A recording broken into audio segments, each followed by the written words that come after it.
नमस्कार मित्रांनो, मराठी माणूस प्रदीप. भूमिका बदलणं म्हणजे नक्की काय असतं ना, मी आज इतके दिवस झालं या निवडणुकीच्या नंतर या महायुतीचा विजय झाल्यापासून मी सगळ्या गोष्टी ऐकतोय की भूमिका काय करता, बदलता, काय बोलता, आज काय बोलता, उद्या काय बोलता, कधी हिंदुत्व गाजवता, कधी मराठी गाजवता. मला या एक गोष्टी समजत नाहीत या लोकांच्या की मराठी आणि हिंदुत्व या सगळ्या गोष्टी काय फक्त राजकारणासाठी नाही आहेत, त्याच्याबद्दल भूमिका काय असणार आहेत की नाही लोकांच्या. म्हणजे तुम्ही घरामध्ये मराठी म्हणून भाषेविषयी जर बोलायचं झालं, तुम्ही मराठी बोलत असाल तेव्हा तुमची मराठी भाषा तुम्हाला प्रिय असते. पण जेव्हा तुम्ही तुमच्या देव्हाऱ्यावरती एखादी गोष्ट येते तेव्हा भाषा घेऊन तर जात नाही ना. ते तर हिंदूचा म्हणून आम्हाला बघावं लागतं ना. तुमच्या एखाद्या गावातल्या एखाद्या मंदिरामध्ये ग्रामदेवतेच्या तिथे गेल्यानंतर तुम्ही भाषेचा झेंडा नाही लावत. तिथे गेल्यानंतर तुम्ही हिंदू असता, एक तुमचा धर्म असतो, तिथे देव धर्म त्या सगळ्या गोष्टी असतात. आणि भाषा जेव्हा येते ना, ही भाषा कधी येते जेव्हा समोरच्याची भाषा कुठली तरी वेगळी असते, जेव्हा आपली भाषा मांडायची असते तेव्हा भाषेचा विषय येतो. आणि या सगळ्या गोष्टींविषयी बोलल्यानंतर आम्ही भूमिका बदलतो असं होत नाही. मग जे राज ठाकरे सांगतात की मी हिंदू म्हणून माझ्या जेव्हा धर्मावरती कुठला गोष्ट येईल किंवा कुठला संकट येईल त्यावेळेला मी हिंदू म्हणून समोरच्याच्या अंगावर जाईन, आणि जेव्हा माझ्या भाषेवरती कुठली गोष्ट येईल तेव्हा मी मराठी म्हणून अंगावरती जाईन. त्याच्यामध्ये भूमिका बदलणं कुठल्या होत नाहीत. मी या भूमिकेचं गोष्ट करतोय राज ठाकरेंच्या. मी त्यांच्या त्या भूमिकेचं राजकीय भूमिकांचे मी इथं विश्लेषण देत नाहीये. मग त्यांनी कुठल्या भूमिका बदलल्या, काय केलं त्याच्याबद्दल नाही, त्यांच्या या भूमिका मला पटतात आणि म्हणून मी त्या माणसासोबत आहे. म्हणून मी त्या माणसाचा मोठा चाहता आहे. आणि मला असं वैयक्तिक देखील वाटतं की त्या माणसाचे विचार ना पक्षात व्यवस्थित खाली पोहोचवले जात, ना महाराष्ट्रामध्ये व्यवस्थित पोहोचत, ना लोक त्याला आत्मसात करून घेत.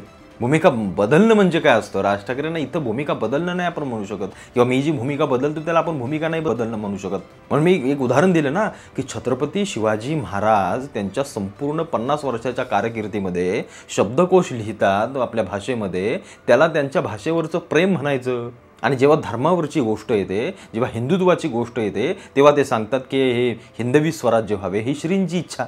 त्या स्वराज्यासाठी ते तलवार हातात घेतात, ते म्हणून हिंदू म्हणून घेतात. इकडं शब्दकोश काढून भाषेवरचं प्रेम दाखवतात. याचा अर्थ इथं भूमिका बदलल्या असं होत नाही. मग हिंदुत्वावर बोललं की भाजपाविषयीच बोललं. मग भाजपाने कुठल्या पक्षाने वैयक्तिक हिंदुत्वाचा ठेका घेतला नाही. असे कित्येक पक्ष येतील आणि जातील.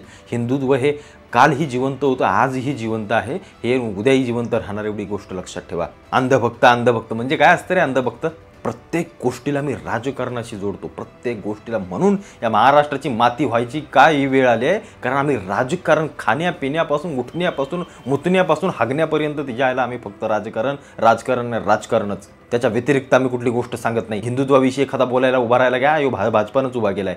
आम्ही प्रत्येक गोष्टीला राजकीय दृष्टिकोनातून पाहतोय ना. म्हणून ही अवस्था आहे महाराष्ट्राची, म्हणून अवस्था आहे आपल्या मराठी माणसांची या मुंबईमध्ये. ही अवस्था आहे आपली. त्याचं कारण हे आहे, आम्ही प्रत्येक गोष्टी राजकीय चष्म्यातून पाहतो, प्रत्येक गोष्टी राजकीय चष्म्यातून पाहतो. आपल्या पक्षाविषयी बोलला की वाह मस्त भावा, एक नंबर जिंकलंस तू, मग तू आमचा, मी तुझा मोठा चाहताच आहे. आणि थोडीशी विरोधाभासातली कुठली भूमिका गेली की लागली शिव्या घालायला. म्हणून म्हटलं राजसाहेब कळणं हे आयरागेऱ्यांचं काम नाही आहे. आणि त्यांच्या अर्ध्या पक्षातल्या लोकांना राज ठाकरेंचे विचारच माहीत नाही आहेत. मी हे ठामपणे तुम्हाला व्यवस्थित अगदी सांगू शकतो. म्हणून मी मागेही माझ्या अनेक व्हिडिओमध्ये बोललो, की मनसेसारख्या पक्षात मागं असण्याचं कारण एकमेव आहे, ते म्हणजे राजकीय प्रगल्भता नसणं. अनेकांना समजणार नाही ही गोष्ट मी काय बोलतोय ती, पण ज्यांना समजायची ते अगदी व्यवस्थितपणे समजतील. आणि ते समजतात देखील, त्यांना समजतं देखील मी काय बोलतोय ते. मी सगळ्याच लोकांची गोष्ट नाही करत, पण जी तरुण पोरं आहेत ना, जी 20-22 पोरं आहेत, त्यांना फक्त असा नुसतं रक्त सळसळतंय त्यांचं, तर त्यांना काय बोलून चला काय नाही असंच होतंय. म्हणजे ही पोरं संध्याकाळी घरी गेल्यानंतर हे जे मराठी लावले नाही यांनी, हे घरामध्ये गेल्यानंतर किंवा एकंदरीत त्यांच्या दिनक्रमामध्ये चला केस कापायला पण एखाद्या भैयाकडे जाऊन कापत असतील, भाजी घ्यायला एखाद्या भैयाकडनं, प्रत्येक गोष्ट यांची भैयाकडनं. आणि बाहेर आल्यानंतर अगदी मराठीचा टणकाच लावणार. अगदी एखाद्या चाळीतली 60-70 पोरं असतील तर ते भैयाकडे जाऊन भाजी घेतील, पण त्यातला एखादा नाही म्हणणार की चला मी माझं दुकान टाकतो, मग तुम्ही माझ्याकडनं भाजी घ्या. तो टाकणार नाही, आणि त्यानं टाकलं तर आपले घेणार नाहीत. मराठी माणूस खेकडा आहे, खेकडा. एकमेकांचे सला पाय फक्त आपण खेचत राहणार. आपली एवढी हे नाही आहे वर जाण्याची. नाही, आपल्यातला कोण वर गेला लगेच खेचतील ती, यायला आमच्या पुढे जातो का तू, ये खाली लगेच. मराठीच्या टिमक्या मिरवतात. ह्यांची पोरं इंग्लिश मीडियममध्ये शाळा शिकणार. नाही, ते मराठी काय कोण त्याला विचारते आजकाल, फ्युचर नाही. आणि हे मराठीच्या गोष्टी सांगणार, हे पुस्तकं इंग्रजीत न वाचणार, हे मराठीच्या गोष्टी सांगणार. साधं यांना छत्रपतींचं जीवनचरित्र माहित नसेल, हे मराठीच्या गोष्टी सांगणार. आम्ही मराठी, आम्ही राजसाहेबांचे मराठी. अरे ज्या राजसाहेबांना मराठी समजले ना, ती तुमच्या खालच्यातल्या काही लोकांना समजली नाही याचा जरा विचार करा. नुसतं मराठी मराठी करण्यात काही अर्थ नाहीये. मराठी माणूस पुढं कसा जाईल आणि त्याला कसा घेऊन जाता येईल ना, याकडे अगदी कटाक्षानं लक्ष दिलं पाहिजे, अगदी बारकाईनं लक्ष दिलं पाहिजे. मग त्या प्रत्येक गोष्टीत असो, उद्योगधंद्यात असो, तुमच्या व्यापारात असो, तुमच्या शिक्षणात असो, तुमच्या सामाजिक जीवनात असो, मराठी माणूस जर तुम्हाला पुढे घेऊन जायचा ना महाराष्ट्रापुरतं, तर मग कुठेतरी त्याला बारीक सूक्ष्म विचार करावा लागेल. मराठी तर सगळ्याच जाती धर्माची भाषा कुठल्या जातीने धर्माची नसते. तिथं तर सगळ्याच जाती धर्माची सगळी लोक असतात. एखादा मुसलमान मराठी बोलतोय म्हणून तो आमचा झाला, पण तो तिकडे आमच्या देवदेवतांची विटंबना करतोय, त्याचा अपमान करतोय, मूर्त्या तोडण्याचं काम करतोय, म्हणून त्याला काय आम्ही त्याचं माफ करून टाकायचं मराठी म्हणून? परांनो, जरा शिका राजकारण. तुम्हाला समजत नाहीये मी काय बोलतोय ते. राज ठाकरेंसारख्या माणसाची मराठी माणसासाठी अत्यंत गरज आहे. मी या ठाम मताचा आहे, लक्षात ठेवा. मी कालही म्हटलं की प्रादेशिक पक्ष महाराष्ट्रामध्ये जिवंत राहणं गरजेचे आहेत. जे प्रादेशिक आहेत, जे इथल्या संस्कृतीवरती भाषेवरती उभे राहिलेले, त्यांचे प्रश्न घेऊन उभे राहिलेले आहेत. काय मिळालं राज ठाकरेंना? 2006 साली पक्ष काढलाय मराठीच्या नावावरती. मराठी हिंदुत्व कशासाठी? तुमच्या सगळ्या या बोलण्यामुळं. जे मी आज सहन करतोय ना, मला समजलंय आज हे काय त्या माणसाची परिस्थिती झाली असेल 16-17 वर्षात. भूमिका बदलणं म्हणताय, याला भूमिका बदलणं नाही म्हणत. याला भूमिका बदलणं कसं म्हणू शकतो आपण? नाही म्हणू शकत. जे छत्रपती शिवराय, संत तुकारामांचे, रामदासांचे काव्यसंग्रह ऐकतात, त्यांना भाषेवरचं प्रेम, संस्कृतीवरचं प्रेम, त्यांना आपण भूमिका बदलणं म्हणू शकतो का? असं होत नाही. त्याच्यामुळं फक्त पेटू नका, सूक्ष्मपणे काम करा प्रत्येक खाली. कारण झालंय काय, तुम्हाला मी एक गोष्ट सांगतो, मी उघडपणे बोलतो, मला काय फरक नाही पडत या सगळ्या गोष्टींचा, पण मी खास करून मनसेच्या काही तरुण पोरांना माझं सांगणं आहे. 25च्या वरचे आहेत, म्हणजे त्यांना बऱ्यापैकी सगळ्या गोष्टी समजतात. पण जे 25च्या आतले आहेत ना, ही पोरं आत्ताच कॉलेज झाले, हातात फोन आलाय, नुसतं त्यांना कधी कमेंट करतोय, कधी काय बोलतोय, ती गोष्ट साली समजू न समजू, पण यातून तुम्ही ना राजसाहेबांचे विचार पुढे चालवत, ना पक्षाचा कुठला विचार चालवत, ना तुमची वैयक्तिक तुमच्याजवळ काय गोष्ट आहे. यातून नावं खराब होत आहेत, उलट खराब होत आहेत. तुम्हाला फक्त ॲज अ एंटरटेनमेंट म्हणून घेतलं जातं. राजकीय प्रगल्भता मी काय सांगतो त्याचं बारीक गोष्ट समजून घ्या, की एखादी कोणतीही गोष्ट जी भूमिका असते ना, त्या भूमिकेच्या दोन्ही बाजू पडताळून पाहत जा, की का बाबा या माणसाने असं का बोलला. एखादा वेडा असेल तर ठीक आहे, पण एखादा सुशिक्षित माणूस एखादी भूमिका मांडतो ना, तर त्याच्या मागच्या दोन्ही बाजू असतात. जसं सत्तेमध्ये एखादा सत्तेतला पक्ष सत्ताधारी एक विरोधी असतो, विरोधातल्या पण अनेक भूमिका योग्य असतात, सत्तेतल्याही अनेक भूमिका चुकीच्या असतात. एक बाजू कुठली नसते या सगळ्या गोष्टींना. आणि आम्ही कुठल्या पक्षाचे नाही आहोत.